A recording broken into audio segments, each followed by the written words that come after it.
गोंधून घ्यायचं कळत नाही वय इकडे ये तुझ्या हातावर गोंधून काढतो आणि टरा काढतो पाती जीप गाडी काढतो तेव्हा आम्ही आपली चाक फिरवीत बसतो कसा हसला पती सेवे साधन पती सेवे साधन जी बाई दुसऱ्याची करती कदर आणि ज्या बाईच्या डोक्यावर पदर तीच खरी माय मदर घेतला बघा त्या मावशी एकत्री बाईच्या डोक्यावर पदर आहे का बघा पूर्वीच्या बाया पदर घेतला का आजीकडे बघा तुम्ही सगळ्यांनी लगेच नेटनेटकापणा केला ग माय माझ्या आजे बरं वाटलं बाई अजून आजी बऱ्याच आहेत गावात आता आमच्या गावात आजी बघायला नाही बाबा काय सांगायचं या कोरोनामध्ये जेवढ्या आजी होत्या का पाक केल्या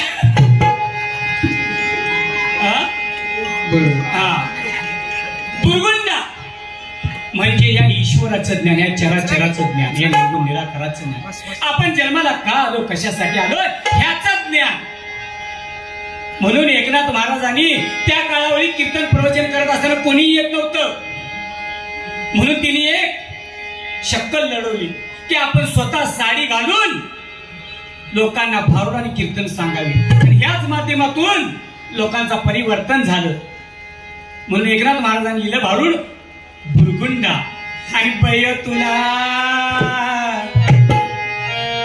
बुरगुंडा होईल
सर्वप्रथम पूजिते मी तयारा अनादिशुत नवलाई झाले स्वानंदी गुरुकुला सवे घेऊन आले आणि सौभाग्याचे कुंकू भारी लाविले सद्भक्ती बोराती हती बघा पूर्वीच्या बाया एक एक रुपया एवढं कुंकू लावायच्या पण त्या कुंकूला काय महत्व साधं नव्हतं आरण्यामध्ये सीतामाई भांगामध्ये सिंदूर आणि कपाळावरती कुंकू लिहित होत्या त्यावेळी हनुमंतराय तिथे उपस्थित होते तर हनुमंतरायाने विचारलं हे माते ह्या कुंकुवाचं महत्व काय ह्या सिंदुराचं महत्व काय तर सीतामाईने हनुमंतरायाला सांगितलं की ज्या बाईच्या कपाळावरती कुंकू मोठं असतं ज्या बाईच्या भांगामध्ये सिंदूर मोठं असतं तिच्या मालकाचं आयुष्य वाढत असतं हनुमंतराय म्हणजे एवढ्या कुंकवानं आणि एवढ्या सिंदुरानं जर मालकाचं आयुष्य वाढत असेल तर प्रभू रामचंद्रासाठी साऱ्या अंगाला सिंदूर घेऊन लाल पण ते सिंदूर राहिलं नाही ते कुंकू राहिलं नाही अहो कुंकूवाल्या गेल्या आणि टिकलीवाल्या आल्या आणि बाथरूम मधल्या भिंती साऱ्या सुवासनी झाल्या का टिकली गेला फरशीला का टिकली गेला वारशाला कपाळाला टिकली बघायला पण हिंदू धर्माच्या संस्कृती अनुसार प्रत्येक स्त्रियांनी कुंकवाचा वापर केला पाहिजे एकदा काय झालं माहितीये का मी आणि माझी मैत्रीण बाजारात जात होतो माझ्या मैत्रीनं टिकली लावली होती वरनं उन्हाचा कडाका त्या कडाक्याच्या उन्हानं तिला घाम आला आणि ती टिकली गळून पडली निघाली आता बिन बोर्डाची गाडी ना विचारणार नाही ना पाचारणार नाही म्हणून नाथ महाराज सांगितलंय बैय तुला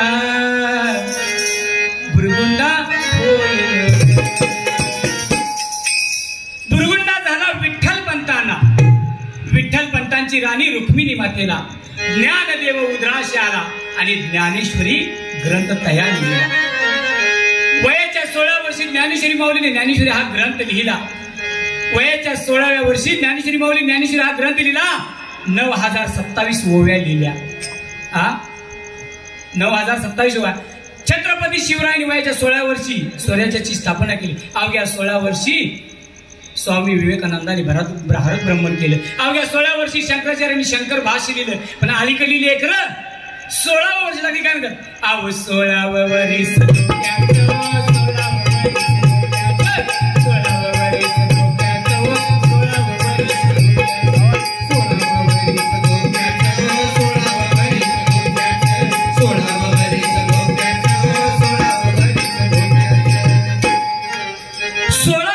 धोक्याचं का शिकण्याचं. अवघ्या 16 वर्षी ज्ञानेश्वरी माऊली जगाची माऊली झाली. मला सांगा शास्त्रकार काय सांगतात, सुशील मात्र पुण्येन पुत्र पुण्येन बुद्धिवान धार्मिक वंश पुण्येन आत्मपुण्येन भाग्यवान. आईच्या पुण्याने मुलगा सुशील बनतो, वडिलांच्या पुण्याने बुद्धिवान बनतो, कुळाच्या पुण्याने कर्तृत्ववान, स्वतःच्या पुण्याने बुद्धिवान बनतो. आई वडिलांचं पुण्य असावं लागतं तेव्हा मुलं पारमार्थिक निघतात. सकाळीच उठून जर बाबा पॉप संगीत ऐकत असेल, डिस्को करत असेल तर पोरगं का डान्स करणार नाही. खरं सांगू, पूर्वीचा काळ होता. सकाळी उठले की लोक हरिपाठ म्हणायचे आणि त्या हरिपाठाच्या आवाजाने एवढी लेकरं हातरूनच हरिपाठ म्हणायचे. प्रभाते मनी राम चिंतित जा, पुढे वैखरे राम आदि वधावा, जय जय कबीर समर्थ. पण अलीकडे लेकरं वेगळाच हरिपाठ म्हणतात. प्रभाते मनी चहा चिंतित जा, पुढे खारी पाव मॅगी आधी आणावा. कुठला दिवस भगवंताचं नाम सुरू आणि कुठलं काय. सकाळी उठल्या की पिझ्झा बर्गर हे खाणारी आताच्या अलीकडली पिढी. आणि तुम्हाला खरंच सांगू का, बरं आता हे संस्कार झाले पाहिजे तर ह्या वयामध्ये लहान मुलांच्यावर झाले पाहिजे, 6 वर्षाच्या मुलांवर झाले पाहिजे. 80 वर्षाच्या म्हाताऱ्यावर असून उपयोग नाही बरं का. अशी कधी गोष्ट घडली का बघा तुम्ही, मला सांगा. 80 वर्षाचा म्हातारा रस्त्याच्या कडून चालत निघालाय, त्याला पुन्हा आपण गोड बोलवतो काय, आजोबा इकडे या, एक पप्पी द्या म्हणतो का कधी? नाही म्हणा. पण गरीब एक लहान मुलगा 6-7 वर्षाचं पोरगा असलं तर ते शेमडा जरी घाण झाला असलं तर आपण गोड बोल पप्पी बाया इकडे एक पप्पी देऊन पप्पी घे. अहो हे लहान मुलांच्यावर चांगले संस्कार झाले पाहिजे. आता हे संस्कार झाले पाहिजे ते कोणावर झाले पाहिजेत, लहान मुलांच्यावर झाले पाहिजे. आता खरी कंडिशन सांगतो, स्त्रिया सुद्धा कशात, माकड जैसे गारुड्याचे तैशा परी पायरी पुढे. अलीकडे नवरा कसं माहितीये का, लगीन झालं की त्या गारुडे कसं माकड नाचू तसं नाचायला लागतात. कसं लागतं विंचू माहितीये का, फेटेवायला विंचू माहितीये का, जोरात बोला मला माहित नाही. माहितीये का केवढंच असतं, एवढंच असतं का नाही. पण तसला विंचू बघितलं की माणूस पॅन्ट फाटूस तर पळतो का नाही. बरोबर. पण तसला विषारी विंचू पाल खाते. म्हणजे पाल किती विषारी असेल विचार करा. बरोबर. तसली पाल कोंबडी खाते, मग कोंबडी किती विषारी असेल. आणि तसली कोंबडी ही मनुष्य जात खाते, मग ही मनुष्य जात किती विषारी असेल. आहे का नाही. पण तेवढ्या वराने भागत नाही, वराने 90 लागती, चटना लागतो. आहे का नाही. मग तसला विषारी नवरा बायको ताब्यात ठेवतो, मग बायको किती विषारी असेल. त्याला काही गरज आहे काय. बरोबर आहे का नाही सांगा. बरोबर. हा. अरे माझं उगाच मनशी काही नाही रे नरा तुझं, माझं उगाच मनशी काही नाही रे नरा तुझं, जिथल्या तिथं जाशी टाकूनी हे शरीर सुद्धा हे नाही. अरे माझं उगाच म्हणत बसलायसा. अहो 50 कोटीचा बंगला बांधलासा, 10 लाखाचा बाथरूम बांधलासा, इशी मध्ये राहिलासा, गरम पाण्याने गणगणीत आंघोळ केलीसा, पण शेवटची आंघोळ दारात हे लक्षात ठेवा. आहे का नाही. शेवटची आंघोळ दारात आहे. अरे तू म्हणशील बायका पोर, तू म्हणशील बायका पोर, हे तुझ्या मागचे खरे चोर.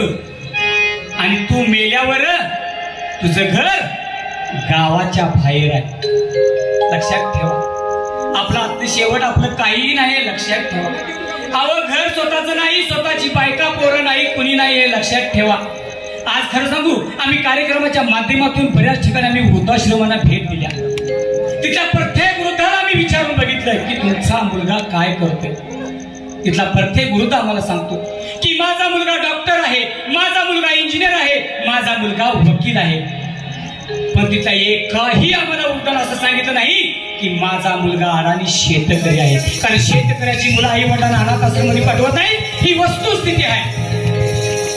मला सांगा, अहो ज्या तुम्ही लहानाचं मोठं पोरग्याला करता, ग्रॅज्युएशन करता, स्वतःच कर्ज बाजारी होऊन त्याला शिक्षणासाठी परदेशात पाठवता, त्यावेळी तुमच्याजवळ कुणीही नसतं हे लक्षात ठेवा.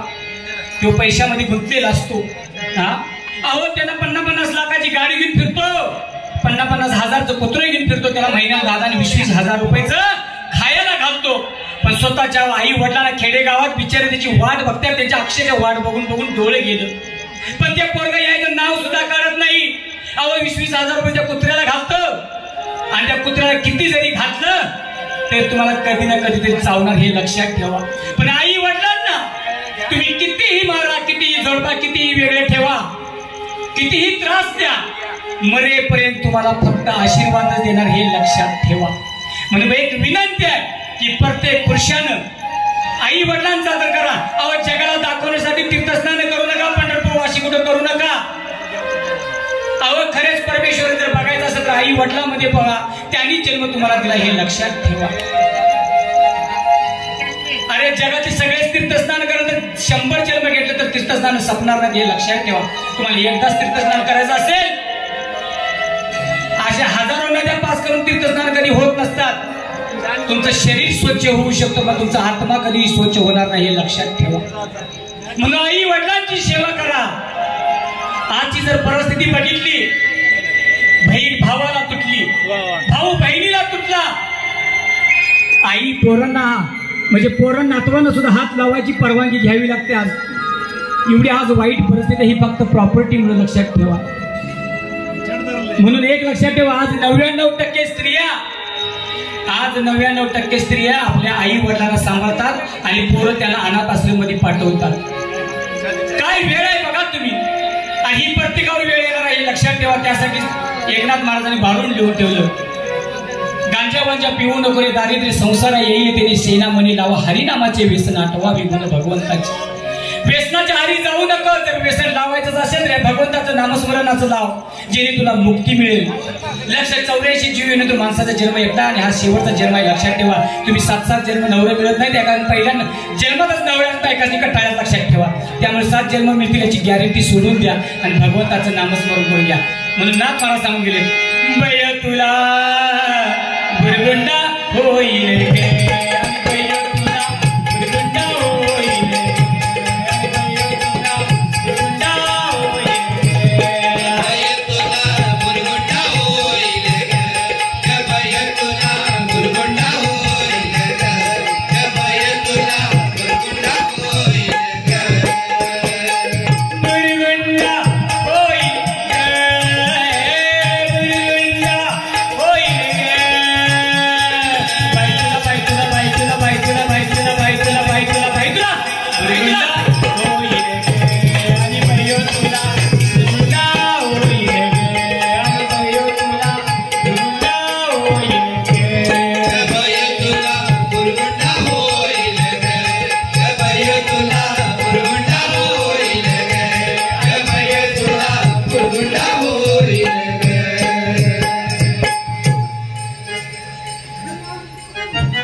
या स्टेजवरती मी भुरुंडा सादर केला होता कोरलीच्या भजनातून. आणि योगायोगाने मला उमेश जाधव सरांनी मला परत चान्स दिला, त्याबद्दल मी त्यांचा आभार मानतो. श्री स्वामी समर्थ.